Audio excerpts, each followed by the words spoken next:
Shalom semuanya, perkenalkan nama saya Zahra Launa Martilin, kelas 9C dari SMP Negeri 37 Surabaya. Pada pagi hari ini saya akan membawakan sedikit renungan yang berjudul Hati adalah Cerminan Diri.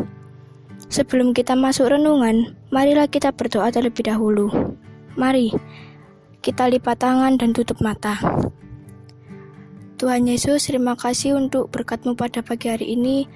Engkau masih memberikan kami kesempatan untuk tetap hidup dan bernafas. Dan terima kasih Tuhan karena Engkau telah masih memberikan kami tubuh yang lengkap dan tidak kekurangan satu apapun. Pagi hari ini kami akan mendengarkan sedikit dari firman-Mu. Berkatilah kami Tuhan, berkati yang membawakan firman-Mu dan berkatilah yang mendengarnya. Terima kasih Tuhan, dalam nama Tuhan Yesus Kristus, haleluya, amin. Seperti yang aku bilang tadi, judul renungannya adalah Hati adalah Cerminan Diri. Dan renungan ini diambil dari ayat Amsal 27 ayat 19 yang berbunyi, seperti air mencerminkan wajah, demikianlah hati manusia mencerminkan manusia itu. Jadi di ayat ini kita diberikan suatu perumpamaan, yaitu air. Kita pasti pernah kan kayak ngaca di air terus habis gitu lihat-lihat di air dan yang muncul itu adalah wajah kita. Dan meskipun kalau kita sentuh airnya, kan ada kayak gelombang-gelombang dan itu bakal kembali lagi ke wajah kita. Dan cerminan itu tuh benar-benar mirip dan benar-benar persis seperti wajah kita. Begitu juga dengan hati kita. Hati kita tuh adalah kunci dari sikap kita, dari kepribadian kita yang sebenarnya. Dan kita tuh tidak boleh memandang seseorang itu dari penampilannya, tetapi kita tuh harus melihatnya tuh dari hatinya. Loh, gimana caranya kok kita bisa melihat dari hatinya? Ya kita tuh harus mengenal pribadi orang tersebut. Jangan waktu kenal itu langsung bilang, kamu ini kok nampaknya itu buruk, nampaknya tuh jelek, pasti ini orangnya itu juga memiliki karakteris yang jelek. Terus habis gitu ada orang yang lebih cantik atau lebih ganteng, terus kita menilai orang itu tuh hatinya tuh lebih baik dan lebih bagus gitu. Padahal sebenarnya kan kalau sifat itu tidak dilihat dari penampilan, padahal sifat itu sebenarnya berasal dari hati kita. Nah, maka dari itu di firman ini dijelaskan bahwa hati adalah mencerminkan manusia itu. Jadi jika kita mengenal seseorang itu, kita harus melihat hatinya, kita harus dekati orang itu dulu, apakah hatinya itu baik atau buruk. Bukan dari nampangnya, belum tentu kan nampangnya buruk itu berarti hatinya juga buruk. Belum tentu juga kalau nampangnya itu baik tapi hatinya itu juga baik. Terkadang kita ya itu juga mudah tertipu oleh sikap-sikap orang, padahal sebenarnya itu hatinya adalah buruk tapi bilangnya dia tuh baik, dan kita tuh mudah tertipu gitu. Contohnya aja sekarang banyak sekali remaja-remaja itu yang sudah pacaran kan, dia tuh gampang banget istilahnya digombalin. Terus habis gitu akhirnya pacaran dan ujung-ujungnya putus dan bilang kalau semuanya tuh sama aja, semuanya tuh hatinya palsu. Padahal kan itu juga salah dia sendiri, dia masih belum bisa mengenal pribadi orang tersebut. Dan di sini ya, sebelum kita mengenal orang lain, kita juga harus mengenal diri sendiri. Apakah kita juga memiliki hati yang baik atau kita memiliki hati yang buruk? Jika kita tidak bisa mengenal diri kita sendiri, bagaimana kita bisa mengenal orang lain? Jika kita tidak tahu apakah hati kita baik atau buruk, bagaimana kita bisa mengetahui hatinya orang itu baik atau buruk? Jadi sebelum kita mengenal orang, kita tuh harus memandang diri kita sendiri, kita harus mengoreksi diri kita. Jika kita ingin dibaiki oleh orang, kita juga harus memiliki hati yang baik kepada orang lain. Dan sebagai remaja Kristen, kita tuh harus memiliki sifat yang persis atau sama seperti Kristus yang memiliki hati yang baik dan sabar. Bahkan Kristus itu waktu diejek-ejek, waktu disiksa, waktu diolok-olok itu dia tuh tetap sabar dan dia tuh menerima dengan ikhlas. Bahkan dia mendoakan orang-orang yang mengejeknya itu. Kalau kita bagaimana? Mungkin kita juga sudah marah kalau nggak bikin status, iya kan? Seharusnya tidak. Sebagai remaja Kristen itu kita harus ikhlas dan kita harus mendoakan orang-orang agar hatinya itu berubah menjadi baik.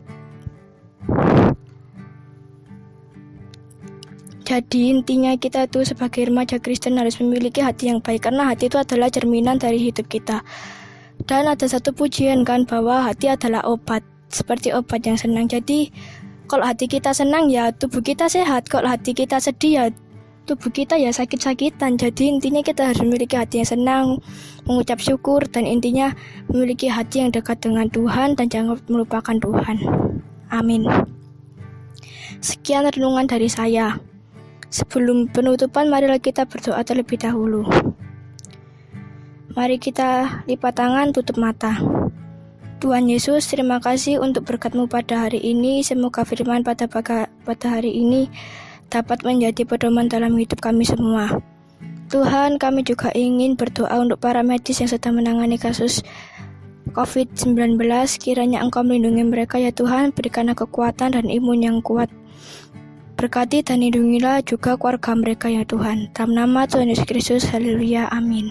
Terima kasih semuanya. God bless you. Puji Tuhan, terima kasih buat renungannya pagi hari ini yang disampaikan oleh Zahra. Teman-teman, renungan pagi ini mengajarkan kita supaya kita menjaga hati kita dan tidak menilai segala sesuatu dari apa yang terlihat saja, tapi kita mulai belajar menjaga hati kita karena itu yang dicari Tuhan. Kak Erik ingat firman Tuhan di 1 Samuel 16:7b yang berkata, bukan yang dilihat manusia yang dilihat Allah. Manusia melihat apa yang di depan mata, tetapi Tuhan melihat hati. Nah, mungkin kalian tahu semua kisah itu, kenapa ada firman itu. Ya, tepat sekali cerita tentang Daud yang terpilih. Padahal paras saudara-saudaranya itu lebih baik, bahkan lebih bagus daripada parasnya, atau bentuk badan atau dilihat mata lebih bagus saudara-saudara Daud. Tapi Tuhan melihat hati, dan akhirnya Daudlah yang dipilih untuk menjadi raja. Dan kita tahu kelanjutan ceritanya seperti apa. Sangat bagus Amsal 27 ayat 19, seperti air mencerminkan wajah, demikianlah hati manusia mencerminkan manusia itu. Apa yang ada di hati kita yaitu cerminan hidup kita. Mulut, pandangan, atau gerak-gerik itu bisa menipu, tapi hati kita tidak bisa menipu. Siapa yang tahu isi hati kita? Ya hanya kita dan Tuhan yang tahu. Nah, mari kita belajar untuk menjaga hati, karena hati itu dasar untuk menentukan kualitas pikiran kita, kualitas perkataan kita, bahkan kualitas perbuatan kita seperti apa. Dan ingat, dari hati itu timbul segala pikiran jahat, pembunuhan, perzinahan, percabulan, pencurian, sumpah palsu, bahkan hujat. Seperti yang tertulis di Matius 15 ayat 19. Jadi kalau kita tidak menjaga hati kita, justru yang keluar adalah hal-hal yang jahat. Makanya bagaimana hati kita supaya tetap bersih? Ya menjaganya dengan firman Tuhan. Mari terus belajar firman Tuhan supaya kita bisa menjaga hati kita sesuai apa maunya Tuhan. Amsal 4 ayat 23 berkata, jagalah hatimu dengan segala kewaspadaan, karena dari situlah terpancar kehidupan. Kalau engkau tidak menjaga hatimu, ya kehidupanmu pasti berantakan, kehidupanmu tidak akan damai sejahtera. Nah, pagi hari ini kita diingatkan supaya kita menjaga hati kita. Karena apa? Segala sesuatu nantinya akan kita pertanggungjawabkan di hadapan Tuhan. Terakhir, saya bacakan Ibrani 4 ayat 13. Tidak ada satu makhluk pun yang tersembunyi di hadapannya, sebab segala sesuatu telanjang dan terbuka di depan mata Dia, yang kepadanya kita harus memberikan bertanggung jawab.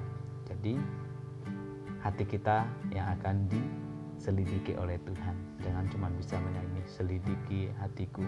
Mari sama-sama menjadi anak Tuhan, menjadi terang, menjadi garam dimanapun kita berada.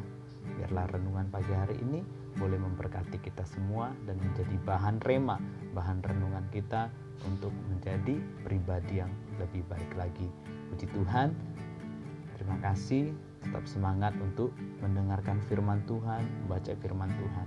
Yang terakhir, tugas-tugas yang lain tolong dikerjakan, dan untuk teman-teman yang mau renungan supaya segera juga diupload untuk memberkati teman lain, segera kirim ke Kak Erik. Terima kasih. Biarlah pagi hari ini kita semakin diberkati. Mari kita bersatu di dalam doa. Terima kasih Tuhan Yesus, kami ucap syukur buat pagi hari ini. Terima kasih buat kebaikan-Mu, berkati anakmu yang sudah memberikan renungan pagi hari ini, berkati Rara, berkati kehidupannya, terlebih yang mendengarkan juga Tuhan. Biarlah Engkau yang memberkati teman kami yang masih malas bangun pagi untuk mendengarkan firman Tuhan. Kami berdoa biarlah Tuhan yang menggerakkan hatinya supaya boleh bangun pagi dan juga sama-sama renungan pagi bersama dengan kami Tuhan. Sekalipun kami belum bertatap muka, kami percaya kami tetap menjadi orang-orang yang dipilih Tuhan, orang-orang yang diberkati Tuhan, anak-anak kesayangan Tuhan. Engkau berkati bangsa dan kota kami Tuhan. Apapun yang sedang terjadi, kami percaya bahwa mujizat Tuhan nyata adanya. Untuk itu nyatakan mujizat-Mu Tuhan, sebab kami percaya hidup kami oleh karena iman. Terpujilah nama-Mu, di dalam nama Tuhan Yesus Kristus kami sudah berdoa dan mengucap syukur. Haleluya, amin. Bapa kami yang ada di surga, dikuduskanlah nama-Mu, datanglah kerajaan-Mu, jadilah kehendak-Mu di bumi seperti di surga. Berikanlah kami pada hari ini makanan kami yang secukupnya, dan ampunilah kami akan kesalahan kami, seperti kami juga mengampuni orang yang bersalah kepada kami.